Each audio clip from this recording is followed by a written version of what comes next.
AFTV DTI smiling. I'm glad you got a little smile on your face after that performance. Not that again, one smiling. Hey, listen.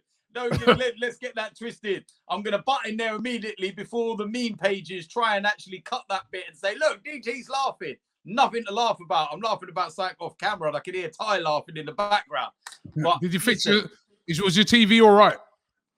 I ain't even checked yet. Well, you can go and check in a minute. The reason why I'm asking that for everybody watching that is that he threw his phone at the TV. I didn't throw it at the TV. I threw my phone and it hit the TV. It's the TV's fault. It got in the way. Right, let's get straight into it. Hey, listen. When Sabias hit the post right at the end, did you nearly dash something? Oh no! You know what? When he hit the post at the end, I just immediately turned around to him and said, "We ain't winning today. It's one of them days. It's one of them days. Everything that could have gone wrong, that could have went against us, went against us." Leno. His fault for the goal? No. Not a fault for the goal in any way, shape, or form. If you think that he was in fault for the goal, then I've said it already. Go and watch a different sport. Just shut up. Don't blame him. It's not his fault in any way, shape, or form. I felt that in the first half, he could have actually pulled up a chair and had a cup of tea because he had nothing to do. And in the second half, I'll tell you what, I was very impressed with the way he commanded his box. Because when they were pumping balls in the box, he was jumping up, winning them. Some really difficult moments, and he actually done really well with them. And he made a really, really big save from Chris Wood. Chris Wood, yeah. Which stopped us from going 2-1 down. But yeah, I'll give him I'll say a 6 for his performance. Okay. Callum Chambers. I thought he done all right. Good to get 90 minutes under his belt. He was solid, to be fair. I mean, do you know what I liked? The thing is, he didn't offer a lot going forward, but then what I did like about him, and maybe a lot of people won't pick it up, but Burnley are very dangerous from getting crosses in out wide into the danger of Chris Wood, and they didn't get a lot of crosses in. He stopped a lot of those crosses from coming in, and that was a vital role in that match today, and I thought he'd done that very well. Yeah, he did. It was just the lack of getting forward for me. There was that. That was missing from his game. So, with that in mind, I'd probably say a 6 as well. But I thought it was a solid display from him, given it was his first start since 2019. Yeah. Kieran Tierney. Again, same thing. I think he got a little bit more forward than Callum Chambers, but delivery was a little bit off today on a couple of moments when he got into those wide areas. But overall, it was just... a no-nonsense kind of display. Done exactly what he needed to do in that respect. So I'd say a 6 as well for him. Louise.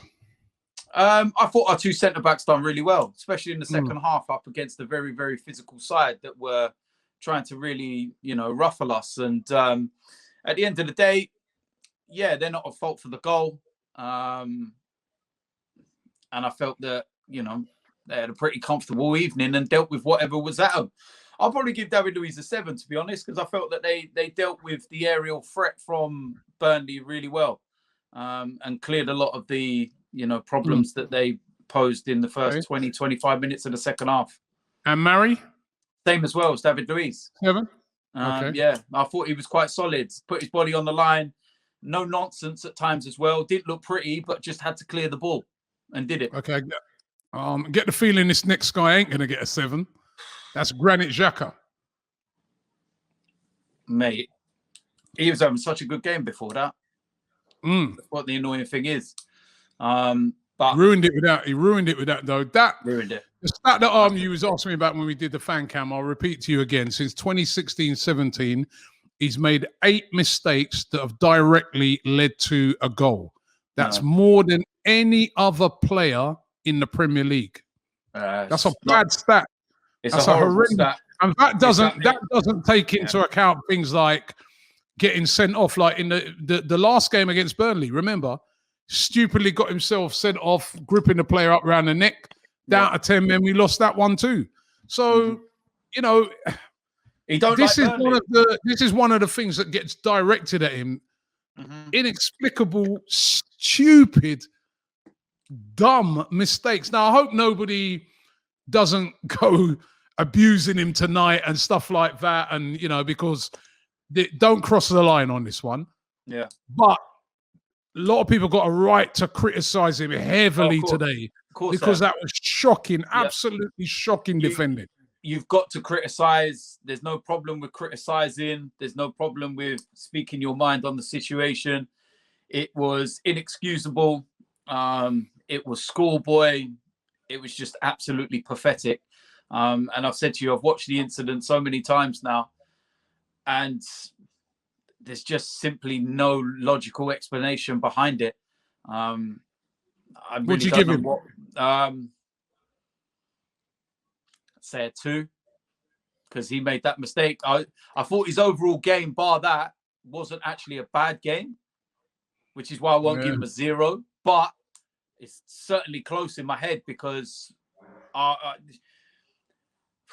it's just inexcusable. There's just no reason for the mistake. I would genuinely love to just, hear his side of things and what he actually says as to what he did. Why did he take the first touch? Why didn't, he go on the inside of Chris Wood and try to go on the outside? Did he see him?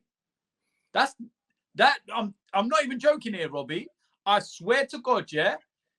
I'm genuinely would love to ask the question if he actually saw him. If he didn't see him, he needs to go to Specsavers. Well, yeah, I know, but I'm saying as daft as that may sound, you've heard a lot more daft things on this channel by somebody with glasses. Don't worry, but I genuinely,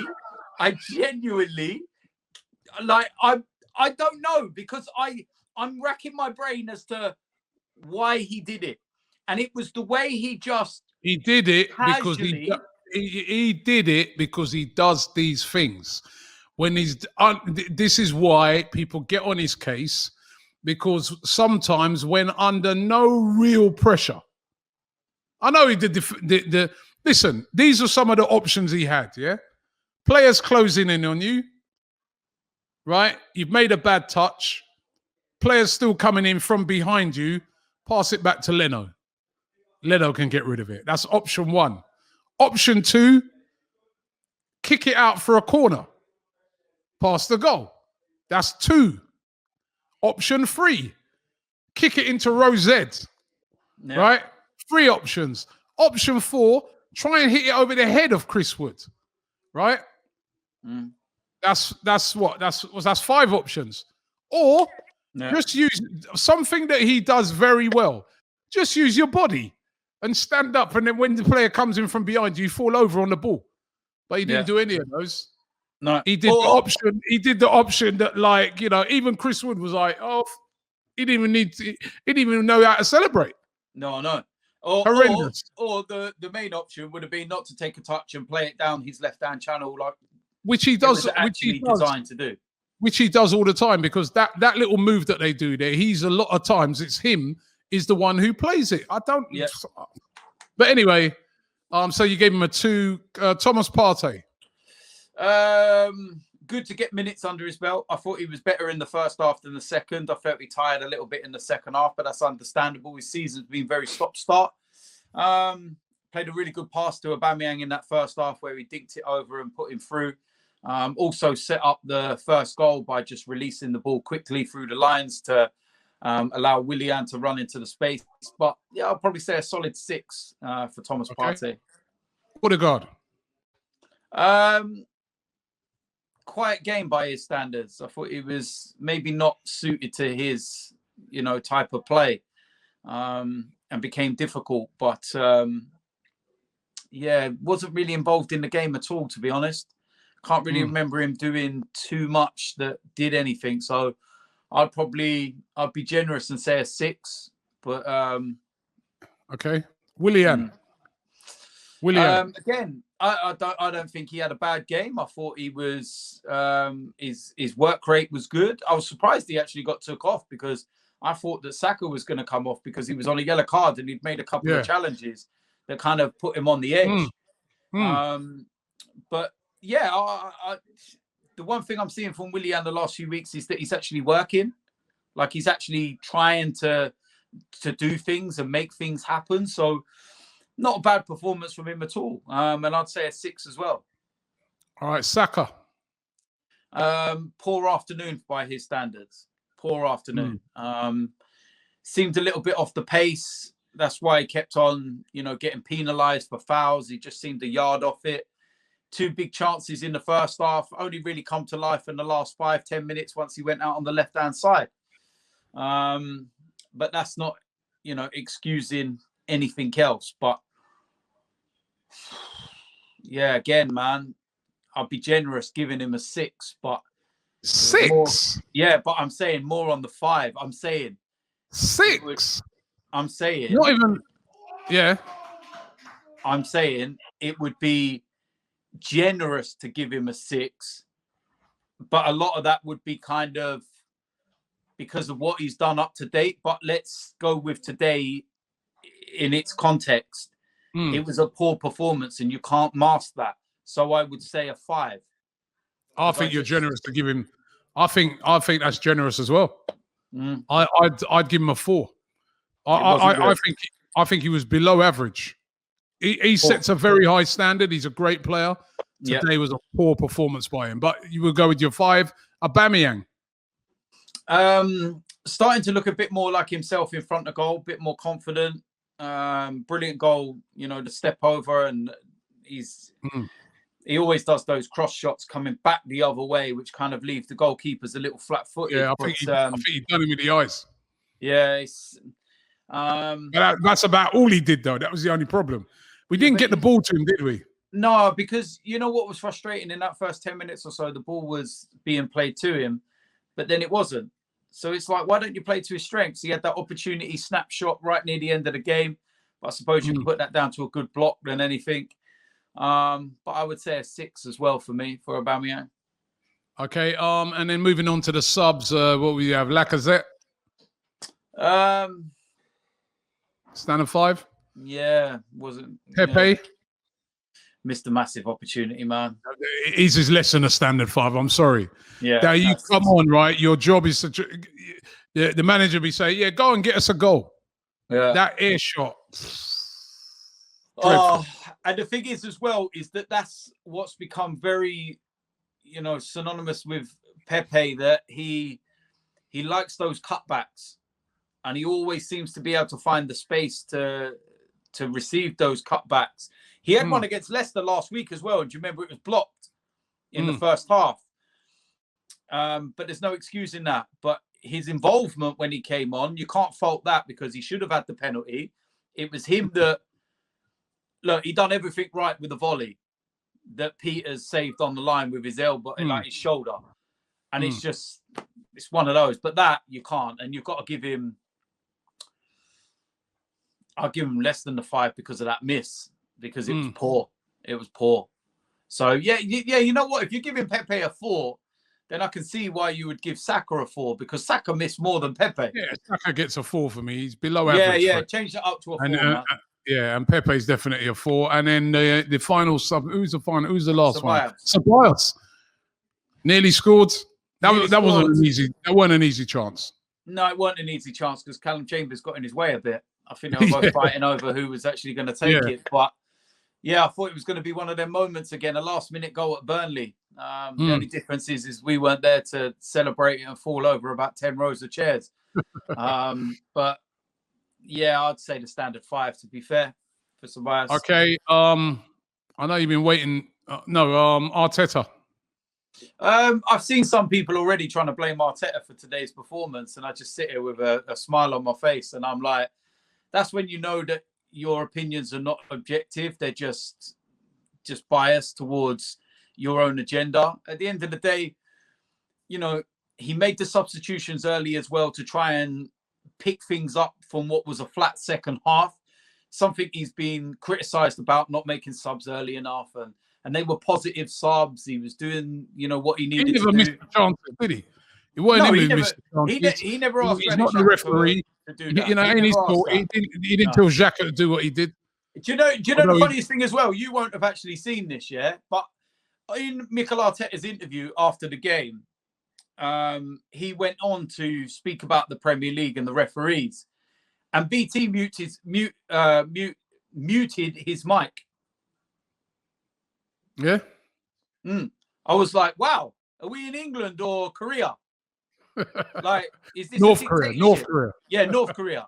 Is this a dictatorship? Are we not allowed to give opinions now?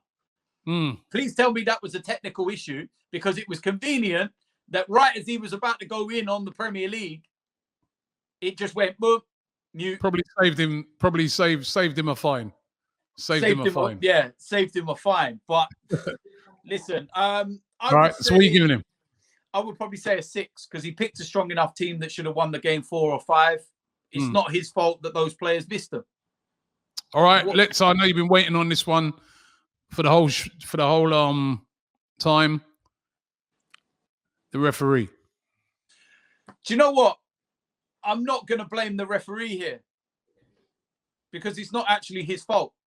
The video assistant referee. VAR is there to help the referee. That's why VAR was brought in, to help the referees.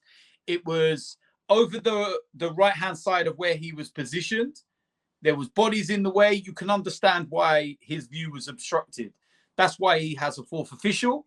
That's why he has VAR. He is told that that's not a penalty. So why is he to believe anything different? If he would have gone to the monitor and agreed with it, you can blame the ref. But he didn't. So how can I blame him? But for the VAR referee, what was it? Kevin Friend. Yeah, you ain't my friend, dickhead. 0. All right, DT, listen, thanks, mate. We move on to the next game. You know what? The next one is more important, mate. That one. The next 3 games are more important than today. Hey, Robbie, it's all about... can I just say one thing? Yeah. I know I'm still shielding from larger crowds over the next couple of weeks or so. But if I have broke my telly, I'm coming to the watch along on Thursday. You're welcome, mate. You're welcome. Nice one. Try and enjoy the rest of your weekend. Cheers, mate. Yeah, great. Today's show is sponsored by Profit Accumulator, the UK's #1 match betting service. So what is match betting? It's a method that's used by individuals to profit from free bets and incentives offered by bookmakers. By leveraging one bookie's offer against another bookie's offer, it's possible to ensure that the odds are in your favour. And when you sign up to Profit Accumulator, they will walk you through how to do match betting with their easy to follow video guides. Profit Accumulator have a friendly 7-day-a-week customer support team that will help you with any questions that you might have. So what are you waiting for? Click the link in the description and you can start your Profit Accumulator journey today and you won't regret it.